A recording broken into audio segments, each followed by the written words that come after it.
केवळ देशमुख कुटुंबियांची राहिलेली नाही, तर समस्त महाराष्ट्रातील जनतेची आहे. प्रत्येक आईची आहे, भावाची आहे, पत्नीची आहे आणि या महाराष्ट्रातील हरेक लेकीची आहे. जे लोक अजूनही भिंतीत बसून स्वतःला सुरक्षित समजत असतील तर एक लक्षात ठेवा, दुसऱ्यांचं घर जळताना बघणाऱ्या न उद्या त्या रांगेत तुमचंही घर आहे हे विसरू नका. उद्या त्या रांगेत तुमचंही घर आहे. अरे आम्ही तलवारी सोडल्या, पण हे हात तलवारी चालवायला विसरले नाही. आम्ही नांगर सोडले, पण जमीन पडायला विसरलो नाही. रक्तातला लाव्हा आजही उफाळत आहे. डोळ्यातला निखारा लाल बुंद आहे. पोलादी मुठीत हत्तींचे बळ आहे. कारण मनात माझ्या शिवबाचा आजही तळ आहे. कारण मनात माझ्या शिवबाचा आजही तळ आहे.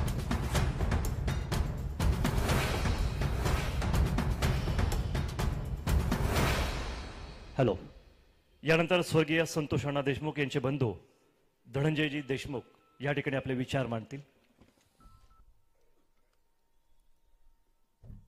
खरं तर या ताईंनी जे मांडलंय त्यापुढे मला काय बोलावं कळना झालंय.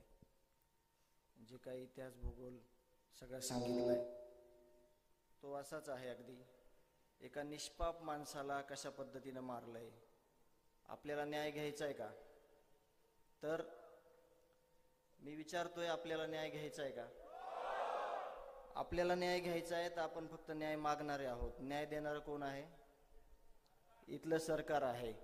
तर आपण सगळ्यांनी विनंती करायची आहे. मी विनंती करतोय मुख्यमंत्री साहेब आणि 2 उपमुख्यमंत्री साहेब. मी खरं तर आज वेगळं बोलणार होतो, पण आता मला महत्त्वाचं कळलंय की इथं बऱ्याचशा लोकांना ही गोष्ट माहीत नाही की तिथं बीड जिल्ह्यात नेमकं घडलंय काय, तिथली कायदा व सुव्यवस्था नेमकी आहे काय, आणि हे याचं कारण आहे काय हे आपल्याला कुणालाच माहीत नाही. म्हणून मी बाकीचं सगळ्यांना सर्वश्रुत आहे, सगळा घटनाक्रम माहीत आहे, परंतु तिथली शासन व्यवस्था, तिथं जे काही राजकीय आश्रयापोटी काही कामं केले जातात, राजकीय पाठबळ कोणत्या कामासाठी दिलं जातं, आणि एका गरीब सरपंचाला, एका सर्वसामान्य कुटुंबातल्या माणसाला, एका समाजसेवकाला, एका गरीब कुटुंबातील सगळ्या परिवाराला, एका छोट्याशा गावात एकदम सुखासमाधानानं आणणाऱ्या माणसाला कशा पद्धतीनं संपवलं गेलं, कुणामुळे संपवलं गेलं, याविषयी मला बोलणं महत्त्वाचं वाटतंय. तर माझे हात जोडून विनंती आहे, मी न्यायाची भीक मागतोय. मुख्यमंत्री साहेब, उपमुख्यमंत्री साहेब, तुम्ही आज एकदम गांभीर्यानं ही गोष्ट घ्या. 28 मे 2024 ला ही पहिली घटनेची सुरुवात झाली. एका उच्चपदस्थ व्यक्तींना, आवादा कंपनीच्या दोन्ही मॅनेजर आणि स्टोअर इन्चार्जला अपहरण करून याच लोकांनी एका काळ्या कलरच्या स्कॉर्पिओ गाडीमध्ये घेऊन गेले आणि अपहरण करून त्यांना जे काही त्यांची काही मागणी असेल ती मागणी पुढं झाली का नाही माहीत नाही, परंतु या गोष्टीची दखल घेऊन त्या कंपनीनं 29 मेला यांच्यावर FIR दाखल केला. परंतु त्याच्यात ज्या दोघांनी अपहरण केलं होतं एकाच व्यक्तीचं त्याच्यात स्पष्ट नाव आहे आणि एक इतर आरोपी आहे, त्याचा कुठंही तपास झाला नाही. म्हणजे आरोपीला कळून चुकलं की आपलं काहीही होत नाही. त्याच अनुषंगाने पुढं ज्या कार्यालयात याच्यातला जो सूत्रधार आहे वाल्मिक कराड, पहिल्यांदा नाव घ्यायलो मी, या सूत्रधाराने जे काही खाली आदेश दिले, जे काही खाली सूचना दिल्या काय करायचंय ते, त्या सूचनेप्रमाणे या सगळ्या लोकांनी हे जे काही 29 नोव्हेंबरला जे काही खंडणी मागण्यासाठी हे गेले, खंडणी मागितली, तरी देखील तिथं काय झालं, कुठलाही गुन्हा रजिस्टर झाला नाही. हे सगळे लोक पोलीस स्टेशनला गेले पण तिथं कुठलाही गुन्हा झाला नाही. आज मला हे म्हणायचंय की जर जिथल्या तिथं सगळे गुन्हे नोंद केले असते तर पुढच्या घटना झाल्या नसत्या. एवढ्यावर हे लोक थांबले नाहीत. 6 डिसेंबरला महापरिनिर्वाण दिन होता, त्या दिवशी हे परत लोक, या टोळीतले हे 8 जण हे परत आवादा कंपनीवर आले. परत एका दलित बांधवाला अमानुषपणे मारहाण चालू केली. तो किंचाळत होता, तो लाठ्याने मार खात होता. म्हणून गावातल्या एका व्यक्तीने फोन केला संतोष अण्णा देशमुख यांना की अशी इथं घटना घडली आहे, इथं या. तो सोडवायला गेला, भांडण सोडवताना ह्याला मारलं. गावातल्या लोकांनी त्या आरोपींना म्हणजे हातापाई झाली. तो अशोक सोनवणे नावाचा दलित बांधव हा दुपारी 1 वाजेपासून ते 10:30 वाजेपर्यंत पोलीस स्टेशनमध्ये भीक मागत होता की माझा FIR घ्या, माझी म्हणजे माझा जी काय मला शिकायत करायची आहे, जे काय मला FIR द्यायचं आहे ते घ्या. तर घेतली नाही. का घेतली नाही? तर यांना हे राजकीय पाठबळ मिळालं होतं. ह्या जे 1 नंबरचा आरोपी आहे, बीड जिल्ह्यात अशी गोष्ट आहे की आरोपी सांगल त्याच्यावर FIR होणार आणि आरोपी ज्याच्यावर नाही सांगल, म्हणजे ज्या गोष्टी आरोपी सांगल त्या गोष्टी या आमच्या बीड जिल्ह्यामध्ये आतापर्यंत होत होत्या. मुख्यमंत्री साहेबांनी जे कर्तव्यदक्ष कावत साहेब आहेत त्यांची नेमणूक केली, परंतु खालची लोक अजून तसेच आहेत. ती अॅट्रॉसिटी घेतली असती तरी देखील हा गुन्हा घडला नसता.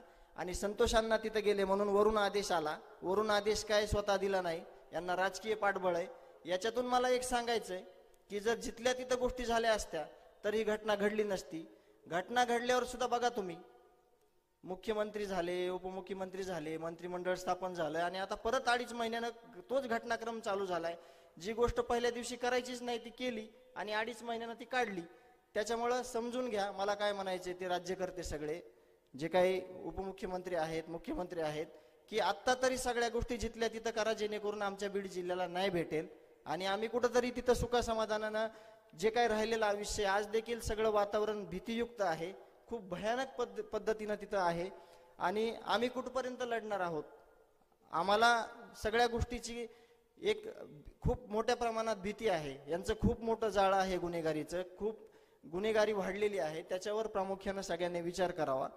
मला जास्त काही बोलता येणार नाही कारण का मला काल प्रश्न विचारला पत्रकारांना की हे तुम्ही 3 महिने कसं सावरलात, तर त्याचं उत्तर माझ्याकडे असं होतं की मी कुणाला सावरलं नाही, कुटुंबाला सावरलं नाही. या सगळ्या 18 पगड जातीतील लोकांनी, सर्व धर्मीय लोकांनी, समाजाने कुठंतरी आम्हाला सावरलेलं आहे. म्हणून आम्हाला कुठंतरी लढायची, न्याय मागण्याची हिंमत होत आहे. तसेच तुम्ही आमच्यासोबत कायमस्वरूपी राहा. आमच्याकडून कुठलीही गोष्ट चुकणार नाही, आपणही चुकणार नाहीत. आपल्याला छत्रपती शिवाजी महाराजांचे विचार आहेत, शिव शाहू फुले आंबेडकरांचा विचारांचा वारसा आहे, त्यावर आपण न्यायाच्या भूमिकेत आहोत. आपण न्याय मागून घेऊ आणि न्याय मिळाल्याशिवाय स्वस्थ बसणार नाही. पण अजून ज्या जिल्ह्यामध्ये काही प्रकार आहेत सध्या चालू, जेल प्रशासनानं काय काम केलंय, त्याच्यानंतर ही घटना घडल्यापासून राजकीय पुढाऱ्यांनी कुठं हस्तक्षेप केलाय याचे पुरावे आमच्याकडे आहेत. आम्ही लवकरच मुख्यमंत्री आणि उपमुख्यमंत्री साहेबांकडे देणार आहोत. ज्या गोष्टीचा हस्तक्षेप या प्रकरणात होतंय, उपमुख्यमंत्री साहेब त्या गोष्टी तुम्ही काढून टाका, तुमचं काही नुकसान होणार नाही. ह्याची शाश्वती मी तुमच्या सगळ्यांच्या वतीनं देतो. तुम्ही सगळ्या ज्या घाणेरड्या गोष्टी आहेत त्या काढून टाका, तुमचं काही नुकसान होणार नाही याची मी खात्री तुमच्या सगळ्यांच्या वतीनं देतो आणि थांबतो.